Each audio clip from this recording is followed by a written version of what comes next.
Shalom, selamat pagi Bapak dan Ibu serta pemuda-pemudi GKO yang diberkati oleh Tuhan. Hari ini Kamis tanggal 2 Juni tahun 2022, saya Pendeta Irene bersama dengan suami saya hendak mengajak kita semua untuk mengikuti renungan harian yang dikeluarkan oleh Sinode GKO dengan berpedoman pada pola pembacaan Alkitab 4M, menerima, merenungkan, melakukan, dan membagikan firman Tuhan. Sebelum kita membaca firman Tuhan, mari kita berdoa memohon kekuatan daripadanya. Kami bersyukur ya Bapa atas hari baru yang Engkau berikan bagi kami. Biarlah hari ini kami lalui dengan tetap setia dan taat dalam melakukan firman. Roh Kudus, mampukan kami untuk menjadi pendengar yang baik dan pelaku firman yang setia. Di dalam nama Tuhan Yesus firman yang hidup kami berdoa. Amin. Hari ini kita akan merenungkan firman Tuhan dengan tema rahasia kesatuan. Dan pembacaan Alkitab hari ini terambil dari Injil Yohanes. Yohanes 17 ayat 23. Demikian firman Tuhan. Aku di dalam mereka dan engkau di dalam aku, supaya mereka sempurna menjadi satu, agar dunia tahu bahwa engkau yang telah mengutus aku dan bahwa engkau mengasihi mereka sama seperti engkau mengasihi aku. Dari bacaan firman Tuhan hari ini, kita mau menggali isi Alkitab dengan pertanyaan-pertanyaan berikut. Yang pertama, bagaimana kesatuan itu menjadi sempurna?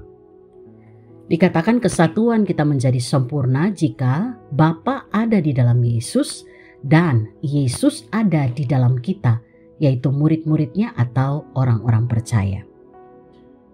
Untuk apa Allah menghendaki kita hidup dalam kesatuan yang sempurna? Dari ayat bacaan tadi kita mendapat jawaban bahwa Allah menghendaki kita hidup dalam kesatuan agar dunia tahu bahwa Allah Bapa telah mengutus Yesus dan bahwa Ia mengasihi dunia ini sama seperti Bapa mengasihi Yesus. Apa yang dimaksudkan dengan menjadi satu? Nah, menjadi satu atau hidup dalam kesatuan itu bukan berarti sama atau seragam ya, atau tidak ada lagi perbedaan. Menjadi satu artinya mendapat sebuah kesepakatan dan kekuatan di tengah segala perbedaan yang ada. Menjadi satu atau hidup dalam kesatuan itu ini bukan ide manusia ya, melainkan idenya Allah atau kehendak Allah bagi kita manusia. Secara khusus kalau kita lihat dari bacaan ini, itu kehendak Allah bagi murid-muridnya atau orang-orang percaya. Tuhan menghendaki kesatuan terjadi dalam kehidupan mereka. Nah, kita tahu bahwa untuk mencapai hidup dalam kesatuan itu bukan hal yang mudah kalau dipikir secara akal kita manusia. Kenapa?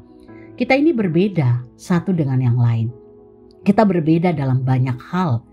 Dan terkadang perbedaan-perbedaan yang ada itu kalau tidak disikapi dengan benar, itu cenderung akan mendatangkan konflik atau persoalan, bahkan bisa berujung pada sebuah perpecahan. Oleh karena itu, rahasia untuk hidup dalam kesatuan itu bukan datang dari kepintaran kita manusia, kemampuan kita mengatur atau manajemen yang baik, bukan juga karena ada orang-orang yang super, bukan itu yang menjadi rahasia terjadinya kesatuan. Dalam bacaan kita tadi dikatakan kesatuan itu menjadi sempurna adalah ketika Bapa ada di dalam Yesus dan Yesus ada di dalam kita, murid-muridnya atau orang-orang percaya. Artinya saudara, rahasia kesatuan hidup itu adalah ketika kita hidup bersatu dengan Kristus. Yesus ada di dalam kita, itu berarti kita punya relasi atau hubungan yang berkualitas dengan Tuhan. Dan itu terjadi dalam hidup kita secara pribadi sebagai murid Tuhan atau sebagai anak-anak Tuhan. Dan bisa kita bayangkan kalau setiap pribadi, anak-anak Tuhan memiliki hubungan yang berkualitas dengan Tuhan, memiliki komunikasi yang benar dengan Tuhan setiap waktu melalui firman dan doa, maka meskipun kita berbeda namun kita sedang ada dalam ikatan kekuatan ilahi yang akan menuntun kita untuk dapat hidup bersama dalam sebuah perbedaan.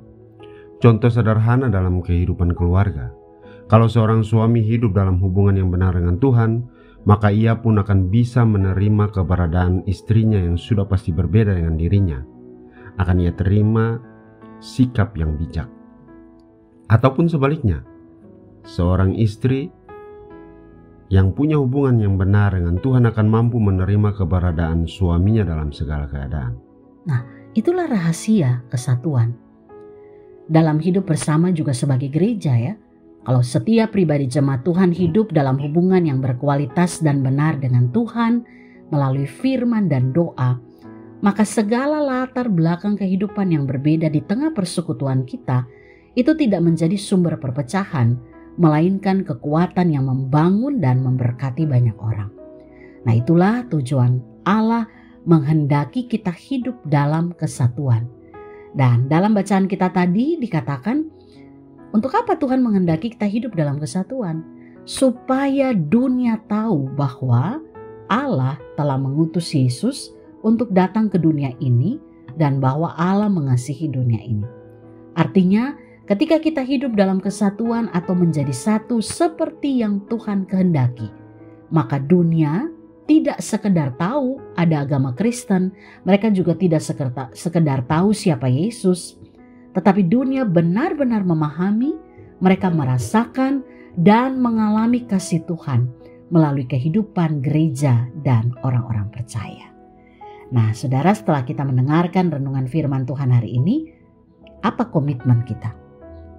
Secara pribadi terus-menerus membangun hubungan yang berkualitas dengan Tuhan melalui kesetiaan kita untuk membaca firman dan berdoa. Yang berikut mengajak teman atau saudara seiman untuk tetap membangun hubungan yang berkualitas dengan Tuhan, agar melalui hidup kita bersama orang lain dapat merasakan kasih Tuhan melalui hidup kita. Amin. Baik saudara, mari kita berdoa untuk menutup renungan kita pagi ini. Bapa, biarlah Roh-Mu yang kudus yang ada dalam hidup kami berotoritas penuh untuk mengendalikan seluruh pikiran, hati, bahkan tindakan kami, agar kami tetap ada dalam sebuah gaya hidup membangun hubungan yang berkualitas dengan Tuhan melalui kesetiaan kami berdoa dan membaca firman Tuhan. Bahkan terlebih pakailah hidup kami, baik pribadi, keluarga, bahkan gereja, agar kami dapat menjadi saluran berkat bagi orang lain. Di dalam nama Tuhan Yesus kami berdoa. Amin. Terima kasih Bapak Ibu para pemuda-pemudi yang tetap setia mendengarkan renungan 4M Sinode GKO. Selamat beraktivitas, salam sehat selalu, Tuhan Yesus memberkati.